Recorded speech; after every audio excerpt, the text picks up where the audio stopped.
दोस्तों, स्वागत करती हूँ आप लोगों का अपने YouTube चैनल में। दोस्तों, मैं फिर से एक नाच गीत लेके आई हूँ। गाना कैसे लगेगा कमेंट में बताना। और अगर आप लोग हमारा वीडियो फेसबुक से देख रहे हैं तो प्लीज़ आप लोग हमारे फेसबुक चैनल को फॉलो ज़रूर करना, फेसबुक पेज को, और लाइक करना। और कमेंट में मुझे ज़रूर बताना कि मेरा गाना कैसा लग रहा है आप लोगों को। और यूट्यूब से देख रहे हैं दोस्तों तो आप लोग हमारे यूट्यूब चैनल को सब्सक्राइब ज़रूर करना। चलिए शुरू करते हैं फिर से एक गाना, क्योंकि टाइम हो रहे हैं बहुत ज़्यादा, तो हम आप लोगों को एक सुनाते हैं बहुत ही प्यारा सा गाना।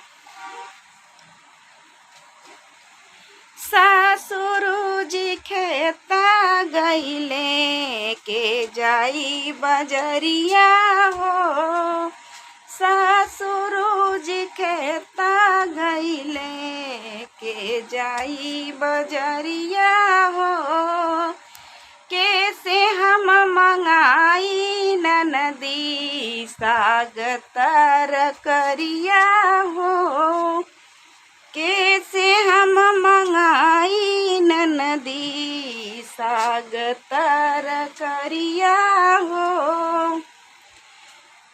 देवरू जी कॉलेज गईले के जाई डकटरिया हो, देवरू जी कॉलेज गईले के जाई डकटरिया हो, कैसे हम मंगाई ननदी दर्द का दवैया हो, कैसे हम मंगाई ननदी दर्द का दवैया हो।